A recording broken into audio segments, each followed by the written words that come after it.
오늘 우리가 읽은 본문은 이제 그 로마서 1장인데요. 로마서를 처음 시작을 하면서 사도 바울이 어떤 얘기로부터 시작을 하냐면 우리 인간이라는 존재가 어떠한 존재인지를 먼저 이렇게 밝히 드러내는 것으로부터 시작을 합니다. 우리 인간은 어떤 존재냐? 하나님의 진노 가운데 심판의 자리로 떨어지지 않으면 안 되는 운명을 가진 존재다라고 하는 것을 말씀을 해줘요. 그 모습을, 인간의 그런 모습을 아주 적나하게 보여줍니다. 오늘 본문에 기록된 내용이 특별히 더 그런 내용이에요. 그래서 29절에서 31절까지 말씀 보면 인간의 어떤 속사를 그대로 보여주는 내용이 기록되어 있습니다. 보시면 곧 모든 불의, 추악, 탐욕, 악의가 가득한 자요, 시기, 살인, 분쟁, 사기, 악독이 가득한 자요, 수군수군하는 자요, 비방하는 자요, 하나님께서 미워하시는 자요, 능욕하시는 자요, 교만한 자요, 자랑하는 자요, 악을 도모하는 자요, 부모를 거역하는 자요, 우매한 자요, 배약하는 자요, 무정한 자요, 무자비한 자라, 이렇게 쭉 설명을 하고 있죠. 온갖 종류의 우리 인간이 행할 수 있는 모든 악들을 다 열거하면서 우리 인간이라는 존재는 바로 이런 존재다, 이렇게 말씀을 하고 있어요. 실제로 우리가 살아가면서 이것이 거짓이 아니고 진실이라고 하는 것을 경험을 하죠. 우리 인간이라는 존재가 정말 악하다고 하는 것을 우리가 살아가는 사회 곳곳에서 자주 봅니다. 최근에 한국에서는 어떤 누구라고 하는 어떤 23살 먹은 여자아이가 사람을 한번 죽여보는 것은 어떤 기분일까라고 하는 이유 하나 때문에 한 여자를 만나서 죽이고 신체를 갖다 유기하고 하는 이런 일들을 했어요. 아무렇지도 않게. 그럼 무서워서 어떻게 그렇게 하죠? 근데 인간이라는 존재가 악해지면 그렇게 악해집니다. 근데 그것만 그런 것이 아니라 그렇게 눈에 보이는 악만을 행하는 것이 아니라 여러 가지 사회 제도나 시스템을 가지고 얼마나 악한 일들이 우리가 살아가는 사회 곳곳에서 많이 일어나는지 모릅니다. 부당하게, 불공정하게, 폭력을 행사하면서 힘없는 사람들을 억누르고 짓밟고 하는 일들이 정말 많이 일어납니다. 알게 모르게 속고 속이는 일들이 주변에 많이 일어나죠. 우리가 흔히 우스갯소리로 그런 소리 하죠. 귀신은 뭐하나 저런 사람 안 잡아가고 그런 얘기 하잖아요. 그죠? 근데 정말 그런 마음이 들 만큼 악하게 살아가는 사람들이 많이 있는데 희한한 건 뭐냐 하면 그런 사람일수록 어때요? 잘 살아요. 잘 살아요. 귀신이 데려갈 생각은 이만큼도 없는 것 같아요. 하나도 없는 것 같아요. 정말 잘 살아요.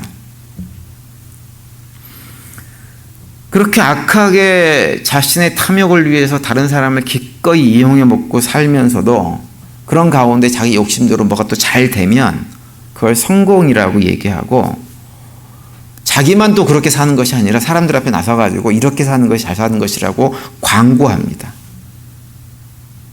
사람들을 부추기기까지 합니다. 그리고 심한 어떤 경우는 또 자신의 그런 이야기를 아름답게 포장을 해서 성공 스토리를 포장을 해가지고 사람들에게 자랑하고 책도 내고 막 이런 일들을 하는 사람들도 많이 있어요.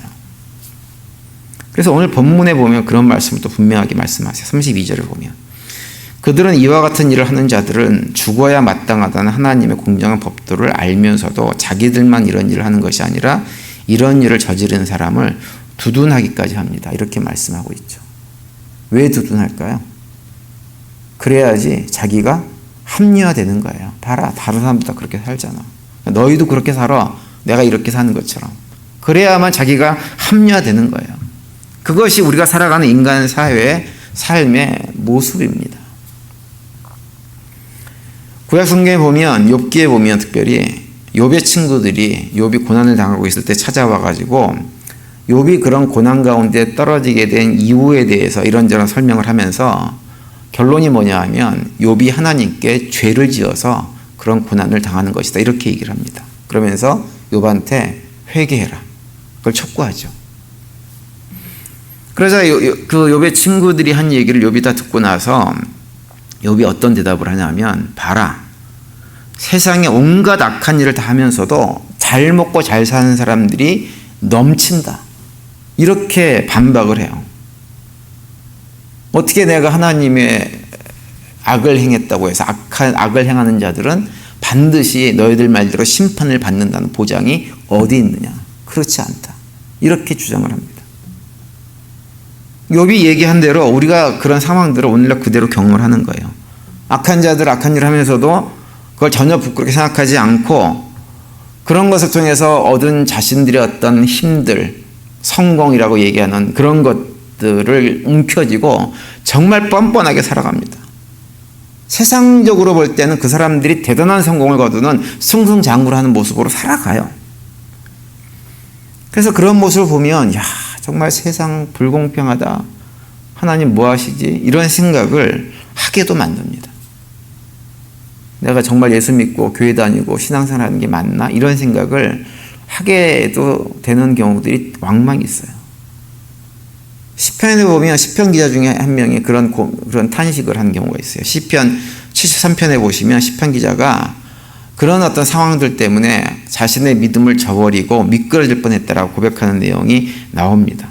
시편 73편 2절부터 쭉 내용을 보시면 이렇게 되어 있어요. 나는 거의 넘어질 뻔하였고 나의 걸음이 미끄러질 뻔하였으니 이는 내가 악인의 형통함을 보고 오만한 자를 질투하였음이로다. 그들은 죽을 때에도 고통이 없고 그 힘이 강건하며 사람들이 당하는 고난이 그들에게는 없고 사람들에게 당하는 재앙도 그들에게는 없나니 이렇게 기록을 하고 있어요. 악한 자들이 정말 아무런 해도 당하지 않고 너무 뻔뻔스럽게 잘 먹고 잘 사는 거예요. 그런 모습을 보면서 시편 기자가 내가 믿음에서 미끄러질 뻔했다, 넘어질 뻔했다 이렇게 고백을 하고 있는 것입니다. 여러분 우리가 살아가는 삶의 자리도 그렇지 않아요? 정말로 선하게 나름대로 성실하게 살고자 하는 사람들이 볼 때에는 내가 살아가는 삶이 잘못된 것인가 라고 생각을 할 정도로 시샘을 할 만큼의 그런 모습으로 살아가는 사람들이 있습니다. 악한 자들의 승승장구를 우리가 심심찮게 목도합니다. 반면에 하나님 백성들 정말로 뭐 하나님 백성이 아니어도 나름대로 성실하고 정직하고 신실하게 삶을 뭔가 살아가려고 하는 사람들에게는 여러 가지 어려움들이 많이 있어요. 특별히 우리 하나님 백성들 같은 경우에 하나님 말씀 붙들고 세상 속에서 살아가려고 하면 이것이 뭐 내가 믿음 안에 있기 때문에 하나님이 나의 반석이고 하기 때문에 든든하게 뭔가 이렇게 살아갈 수 있는 뭔가 될 것 같은데 사실은 그렇지 않은 경우가 굉장히 많이 있습니다. 쉽지가 않아요. 사는 것이. 어려워요. 우리가 얼마 전에도 살펴본 창세기 39장에 보면 요셉이 애굽으로 팔려가지고 생활하는 장면을 우리가 다뤘었죠. 그때 2장에 보면 이런 표현이 나옵니다. 여호와께서 요셉과 함께 하심으로 그가 형통한 자가 되어 그의 주인 애굽 사람의 집에 있으니 이렇게 기록하고 있는데요. 지난번에 살펴본 본문이지만 그때 말씀드린 것처럼 요셉이 정말 형통한 자가 되려고 그러면 아버지 집으로 돌아갔어야 돼요. 애굽에서 종노릇 하지 않고. 그래야 형통한 사람이 되는 거죠. 근데 요셉은 아버지 집으로 되돌려진 것이 아니라 팔려간 그 자리에서 10년 동안 노예 생활을 하고 나중에는 감옥에 갇히는 그런 일들을 경험했던 사람이 요셉입니다. 현실적으로 보면 그 어느 해도 정말 요셉이 신실하게 하나님을 바라보고 하나님 안에서 믿음 생활을 하려고 바르게 살아가려고 애를 썼지만 오히려 그의 삶은 여러 가지 어려움의 연속이었어요. 고난의 연속이었습니다. 물론 나중에 이제 뭐 총리가 돼가지고는 그 역할을 감당하고 그래서 뭔가 성공하고 잘된 것 같이 보이지만 창세기 39장의 상황만 놓고 보면 요셉의 삶에는 하나님의 백성이고 하나님만을 바라보고 믿음 생활을 했던 사람이라고 하기에는 그의 삶이 너무나 공고하고 힘들었습니다. 그런데 하나님 백성들은 그렇게 삶이 공고한 것으로만 끝나는 것이 아니에요. 하나님 백성들은 또 어떠냐면요. 그런 것들을 경험해 보신 적이 있을 거예요. 어쩌다가 내가 육신적인 욕망에 욕심에 끌려가지고 무엇인가를 잘못된 선택을 하는 경우들이 있죠. 그죠? 그런 선택을 할 때가 있습니다. 우리 그런 행동을 하게 되면 또 하나님이 그걸 그냥 안 놔두세요. 속된 말 그 꼴을 못 보세요. 그렇게 하는 것을 가만 놔두질 않아요. 바로 우리의 잘못을 드러내버립니다. 그리고 징계하세요. 대표적인 예가 누구예요? 다윗이에요, 다윗. 다윗 같은 경우는 평생을 살면서 유일하게 잘못됐던, 큰 잘못이라고 할 수 있는 딱 한 가지가 뭐냐면 우리아의 아내 밧세바를 범했던 일입니다. 그리고 그 남편 우리아를 전쟁터에서 죽게 만든 일이죠. 물론 큰 죄악입니다. 그런데 하나님께서 다윗의 유일한 허물이었던 그 문제를 그냥 드러내버리십니다. 그리고 다윗에 의해서 임신해서 낳았던 밧세바가 낳은 아들은 바로 죽여버리죠. 근데 그것으로만 끝나지 않으셨어요. 그 일로 인해 가지고 하나님께서 다윗의 삶에 저주 아닌 저주를 내리셔서 나중에 그 집안에 칼버림이 끊이지 않는, 그래서 자식들끼리 서로 죽고 죽이는 일들이 벌어지고 나중에는 자식이 아버지 다윗을 죽이겠다고 덤벼든 일까지 일어나는 일들이 벌어집니다. 한 번 잘못했는데 그 한 번 잘못한 것을 가지고 하나님께서 얼마나 엄하게 다윗을 징계하시는지 모릅니다. 하나님 보면 세상에 속한 사람들은 그냥 가만히 놔두세요. 승승장구 잘 되는 것을 그냥 용인하세요. 근데 하나님 백성들인 우리들은 그냥 눈 감아주는 법이 없어요. 반드시 책임을 물으세요. 그래서 우리가 하나님 백성으로 산다고 하는 것이 편하고 좋으냐면 한편으로는 굉장히 피곤한 일입니다. 그리고 또 우리는 스스로 그것도 안 돼요. 악한 일을 하면 벌벌 떨리고요. 스스로 용납이 안 됩니다. 그래서 일을 저지르지도 못해요. 그러다 보니까 세상에 살면서 우리가 선하고 바르게 살다 보니까 여러 가지 억울한 일, 분통한 일, 답답한 일들을 경험을 하는 거예요. 이제 그런 상황들을 쫙 놓고 보면 어떤 생각이 들 수 있냐면, 악한 사람들이 하나님께서 함께 하시는 것 같고 우리랑은 하나님께서 함께 하지 않고 우리는 뭐 주워온 자식인가? 이런 생각이 들게 만드는 일들을 우리가 경험을 합니다. 그래서 우리가 신앙생활을 하면서 이런 현실 속에서 시편 기자처럼 낙심하지 않으려면, 특히 욕처럼, 더더군다나 욕처럼 탄식하지 않으려면 우리가 믿음의 길을 걸어가면서 분명하게 붙잡고 있어야 될 것이 있어요. 그걸 붙잡을 때 우리가 그런 현실 속에서도 무너지지 않고 미끄러지지 않고 낙심하지 않게 되어지는데, 오늘 본문이 우리에게 그것을 명확하게 얘기를 해줍니다. 몇 가지만 말씀을 드리면, 첫 번째는 뭐냐 하면, 세상에서 악한 자들이 승승장구하는 것은, 그것은 무엇이냐면, 그 자체가 무엇을 얘기해 주냐면 그들이 저주와 심판의 자리에 떨어진 자들이라고 하는 것을 확증해 주는 것입니다. 오늘 본문에 보시면 세상에서 악한 자들의 삶에 대해서 승승장구하는 것에 대해서 그 이유를 말씀해 주고 있어요. 그것은 하나님께서 그들의 편이 되어가지고 그들을 도와주기 때문이 아니라, 그들이 복을 받아서 그런 것이 아니라 그들이 그렇게 살도록 하나님께서 그냥 내버려 두었기 때문에라고 말씀을 하고 있습니다. 오늘 보면 26절에 보시면 이렇게 되어 있죠. 이런 까닭에 하나님께서는 사람들을 부끄러운 정욕에 내버려 두셨습니다. 이렇게 말씀을 하고 있어요. 또 28절에도 보시면 사람들이 하나님을 인정하기를 싫어하므로 하나님께서는 사람들을 타락한 마음자리에 내버려 두셔서 해서는 안 될 일을 하도록 놓아두셨습니다라고 말씀을 하고 있습니다. 악한 자들이 악하게 사는 이유, 그러면서도 그 악함을 통해 가지고 세상에서 승승장구하는 것처럼 보이는 이유는 뭐냐? 하나님께서 그냥 그렇게 살도록 놔두셨기 때문에 그런 거예요. 근데 여기서 내버려 두다, 놔두셨다라고 번역된 헬라어 원어가 파라디놈이라고 하는 단어인데, 이 단어의 의미는 무엇이냐면 포기하다, 버리다라고 하는 말이에요. 그러니까 악한 자들은 하나님께서 어떻게 한 자들이에요? 포기하고 버린 존재들이라고 하는 거예요. 너무 타락해가지고 마치 하나님께서 이스라엘 백성들을 통해 가지고 가나안 민족 7족속을 징계하시기로, 멸하시기로 작정하신 것처럼 이 세상의 악한 자들은 하나님께서 그들을 이만 영원한 심판의 자리로 멸하시기로 작정하셨기 때문에 그런 악을 행하면서도 세상에서 잘 먹고 잘 사는 모습으로 보여진다고 하는 거예요. 하나님께서 버리셨음을 그 삶을 통해서 증거를 하고 있는 것입니다.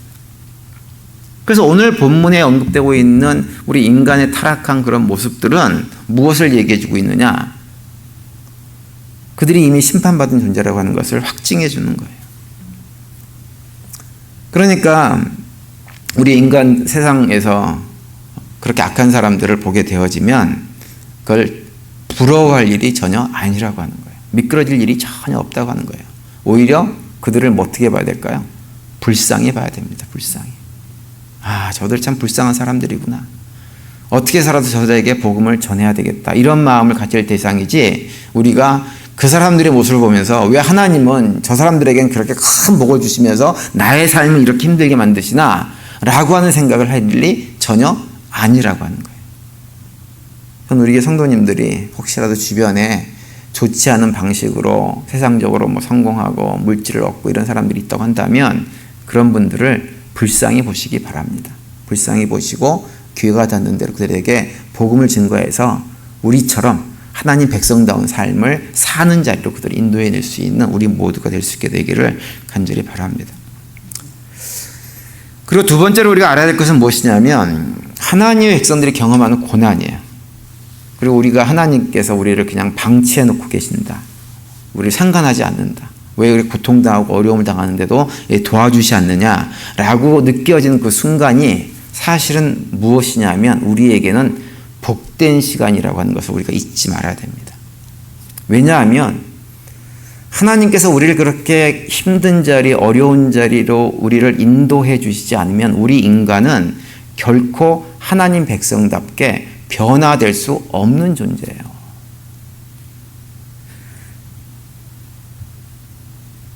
우리는 그런 자리, 어려운 자리로 오늘 본문에 언급되어져 있는 사실은 이런 하나님께 버림받아도 마땅해야 될 그런 사람들과 똑같은 사람이었는데 하나님이 우리를 그들 가운데서 구별해서 선택하셔가지고 끄집어내가지고 우리를 어디로 인도하시냐면 승승장구 성공하는 자리가 아니라 고난과 어려움의 자리로 인도하신 거예요.